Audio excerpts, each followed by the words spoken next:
নমস্কার, আমার নাম মধুমিতা ভট্টাচার্য। আমার চ্যানেলের নাম মধুস কিচেন। আমার রান্নাঘর, আমার কিচেনের রান্নাঘরে যা যা রান্না করব আপনারা দেখবেন। ভালো লাগলে আপনারা লাইক শেয়ার করবেন, কমেন্ট করবেন এবং সাবস্ক্রাইব করবেন। আজকে রবিবার, আজকে আমি চিকেন রান্না করব একটা নতুন রকমভাবে। সেই রান্নাটা আপনাদের সঙ্গে শেয়ার করছি। আপনাদের ভালো লাগলে আপনারা পুরো ভিডিওটা দেখবেন। আপনাদের এটা নতুন প্রসেস। এই যে আমার ইন্ডাকশান ওভেন, এই ইন্ডাকশান ওভেনে প্লেন রান্না করলে কড়াই চাটু যাতেই দিয়ে রান্না করবেন সেটা নড়ানড়ি করে, আপনাদের অসুবিধা হবে, সবার অসুবিধা হয়। আমি তাই একটা নতুন প্রসেসে রান্না করি। এই যে বাড়িতে আছে নিউজ পেপার, পুরনো নিউজ পেপার, এটাকে 4 ফাটা করে ইন্ডাকশানের ওপরে পেতে দেবেন। তার উপরে কড়াই বা চাটু তাই রাখবেন, রেখে রান্না করবেন, দেখবেন আর নড়বেও না, আর তেল চারদিকে ভর্তিও হবে না, সব পেপারে অ্যাবজর্ব করবে। তাহলে আপনাদের রান্না করতে সুবিধা হবে। আমি এইভাবে রান্না করছি আর গ্যাস সেভ করছি। এই করে আমি অনেক গ্যাস সেভ করি। বছরে মাত্র 2 সিলিন্ডার আমার লাগে, এর বেশি লাগে না। 2 চামচের মতো তেল হলে তার মধ্যে টুকরো করে কেটে রাখা পেঁয়াজ, গোটা গোটা খোলা ছাড়ানো রসুন আর টুকরো করে কেটে রাখা আদা, 3টে এক এক করে দিয়ে দিলাম। প্রথমেই দিলাম পেঁয়াজ, তারপরে দিলাম রসুন, তারপরে দিলাম আদা। নাড়াচাড়া করছি। নাড়াচাড়া একটু গরম হয়ে গেলে তারপর অন্য মশলাগুলো এর মধ্যে দেব।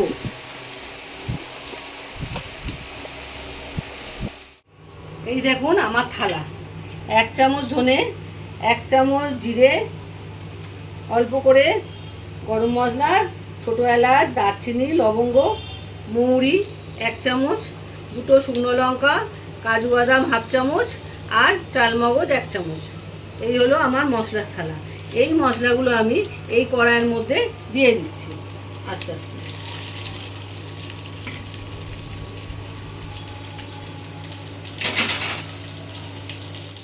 একটু ছিঁড়ে দিচ্ছি যাতে ভালো মতো ভাজা যায়।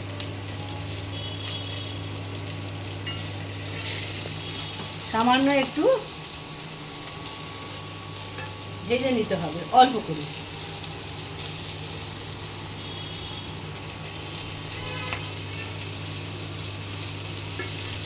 এর কালারটা চেঞ্জ হওয়া অবধি আমরা এটাকে নাড়তে থাকবো, তারপর এটাকে ঢেলে নেব। পেঁয়াজের কালারটা আস্তে আস্তে চেঞ্জ হতে আরম্ভ হয়েছে। কিন্তু পেঁয়াজটা ভাজা যাবে না, অল্প ভাজলেই রঙটা চেঞ্জ হলেই নামিয়ে ফেলতে হবে। পেঁয়াজটাকে খেয়াল করে আপনারা ভাজবেন, তাহলেই দেখবেন সব মশলাগুলো পরিপূর্ণ ভাজা হয়ে যাবে।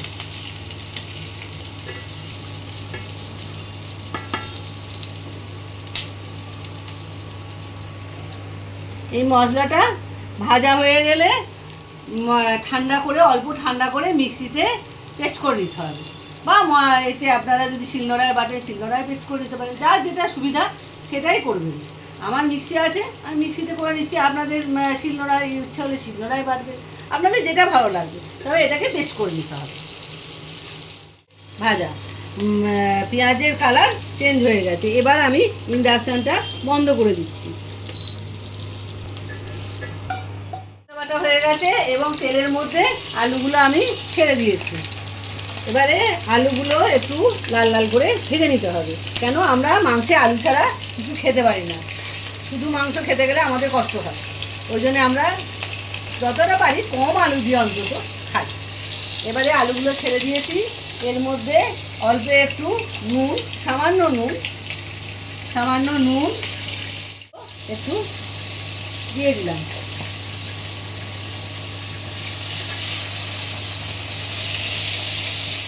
লাল লাল করে ভাজা হয়ে গেছে, এবার আলুগুলো আমি তুলে নিচ্ছি।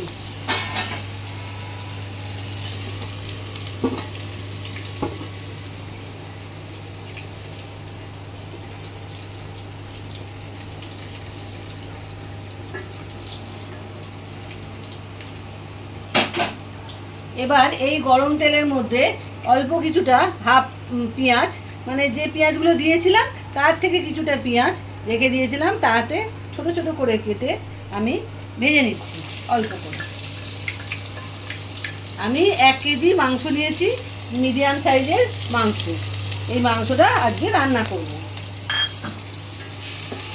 পেঁয়াজটা অল্প অল্প ভাজা হোক। একটা শুকনো লঙ্কা, একটা তেজপাতা দিয়ে দিলাম।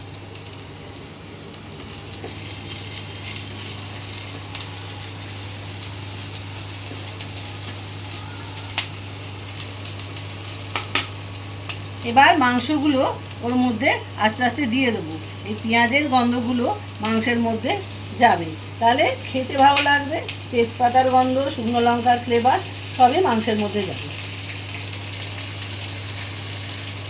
একটু ভেজে নিয়ে তারপরে মশলাগুলো দেবো, কারণ মশলাগুলো একবার ভাজা হয়ে গেছে, মশলাগুলো আর বেশি ভাজার দরকার নেই। সেই জন্যে মাংসগুলোকে একবার পেঁয়াজের মধ্যে ভেজে নেব, পেঁয়াজের তেলের মধ্যে।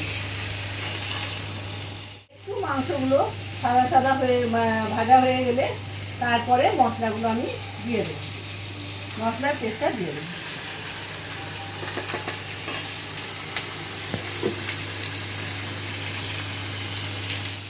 দেখুন এই মাংসটা ভাজা ভাজা অনেকটা হয়ে গেছে।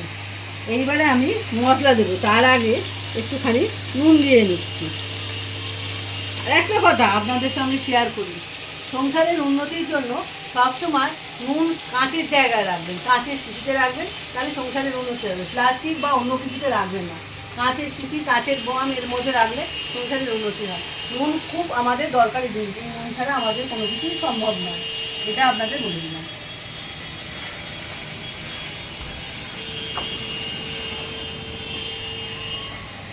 দেখুন আমার মশলার পেস্ট রেডি হয়ে গেছে।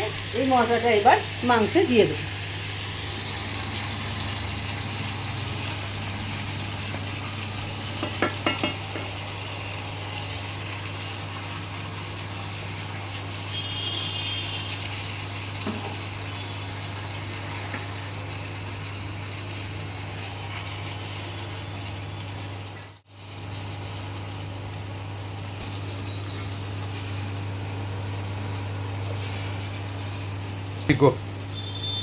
দেখুন আমার মশলা কষা রান্না আরম্ভ হয়ে গেছে। এবার আমি গুঁড়ো মশলাগুলো দিয়ে নিই। এবারে হলুদ গুঁড়ো পরিমাণ মতো দেবেন, যেটুকু লাগবে। আপনারা যেরকম মাংস করবেন সেই মতো আন্দাজ করে হলুদ দেবেন। আর দেবেন লাল লঙ্কার গুঁড়ো, মানে কাশ্মীরি লাল লঙ্কার গুঁড়ো, যেটাতে ঝাল হবে না, রং হবে, রং দেখতে খুব সুন্দর হবে, এর জন্যে লাল লঙ্কার গুঁড়ো। আর আমরা তো লঙ্কা আগে দিয়ে নিয়েছি, আর লঙ্কা দেওয়ার দরকার নেই। এতে কি হবে, ঝাল বেশি হবে, বাচ্চারা খেতে পারবে না। যখন যার দরকার, যেরকম দরকার তাতে কাঁচা লঙ্কা দিয়ে দেবেন, তাহলে আর অসুবিধা হবে না ঝালের। এবারে মাংসটা একটু ঢাকা দিয়ে দিই, ঢাকা দিলে মাংস থেকে জল বেরোতে আরম্ভ করবে।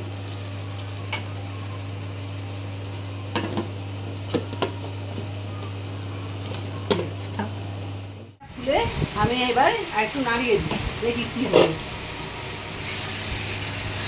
এই দেখুন মাংসে জল ছেড়ে দিয়েছে, এখনো তেল ছাড়েনি, তেলটা ছাড়তে আর একটু সময় লাগবে।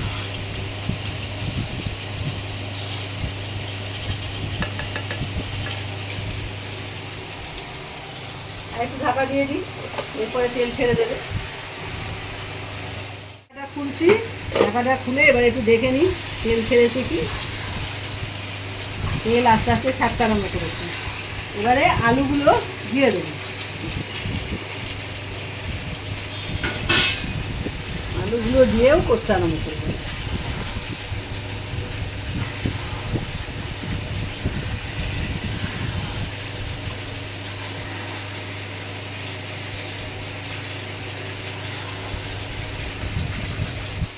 এবার আমরা মাংস কষা কমপ্লিট হয়ে যাচ্ছে। এবার আমি এর মধ্যে জল ঢালবো, কিন্তু গরম জল। ঠান্ডা জল ঢাললে মাংসের স্বাদ পাওয়া যায় না, কিন্তু একটু গরম জল ঢাললে মাংসের স্বাদ দ্বিগুণ থাকে, আর মাংসটা চটপট সেদ্ধ হয়ে যায়। আর ইন্ডাকশানে আমি রান্না করছি, দেখুন নড়ছে না, চড়ছে না, কিছু হচ্ছে না। আমি এমনিই রান্না করতে পারছি, এটা বেশি আছে বলে আমাকে ধরে রান্না করতে হচ্ছে, কিন্তু এমনি রান্না করলেও কড়াই কিন্তু নড়বে না, রান্না করতে কোনো অসুবিধা হয় না। আমি সব রান্না এটাই করি। এবার আমি গরম জল দিয়ে দিচ্ছি, দিয়ে ঢাকা দিয়ে দেবো। আর আপনারা তো জানেন মা মা ঠাকুমাদের আমলে খুন্তি ধোয়া জলটা দিলে রান্নার স্বাদ বেড়ে যায়, ওই জন্যে খুন্তি ধোয়া জলটা আগেই দিয়ে দিলাম। এবারে মাংস জল দিয়ে দিলাম, গরম জল, গরম জল দিয়ে এবারে মাংসটা সেদ্ধ হওয়ার জন্য একটু ওয়েট করব। কিন্তু 10 মিনিটের বেশি লাগবে না, আমি 10 মিনিট কষেছি আর 10 মিনিট সেদ্ধ হতে সময় লাগবে, ব্যাস। আরও কম সময়ের মধ্যেও হয়ে যেতে পারে, মাঝে একবার ঢাকা খুলে দেখে নিলেই হলো। মাখা মাখা মাংসটা হবে, যাতে আপনারা ভাত পোলাও দিয়ে আপনারা খেতে পারেন। ঢাকা দিয়ে দিলাম, 10 মিনিট হয়ে গেল, এবার মাংসটা হয়ে গেছে। এবার মাংসটা দেখে, মাংসটা দেখো হয়ে গেছে, ঝোলও কমে গেছে, গায়ে মাখা মাখা হয়ে গেছে। এবার একটু গরম মশলা দিয়ে আর একটু অল্প সামান্য গরম মশলা ছড়িয়ে নামিয়ে দেবো। একটু ফুটিয়ে নামাবো, কারণ গরম মশলার গন্ধটা এর মধ্যে একটু মাংসের মধ্যে চলে যাবে, নাহলে নাকে লাগবে গরম মশলার গন্ধটা। একটু ফুটিয়ে নামিয়ে দেবো। তার নামটা কি হবে এটা তোমরা বলে দেবে, আমি কিন্তু নাম দিচ্ছি না, তোমরা রান্নাটার নামটা দিয়ে দিও। এবার আমি ঢেলে ফেলি, ইন্ডাকশানটা বন্ধ করলাম, করে এবারে ঢেলে ফেললাম।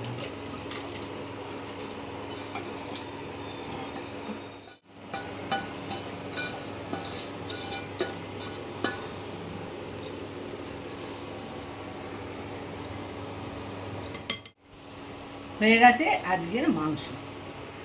কিন্তু মাংসটার নাম তোমরা দিও, আর আমি ফার্স্ট ভিডিও করছি, কোনো ভুল ভাল হতেই পারে অনেক আমার, সেগুলো একটু আমাকে ধরিয়ে দিও, যাতে আমি ভুলটা শুধরে নিতে পারি।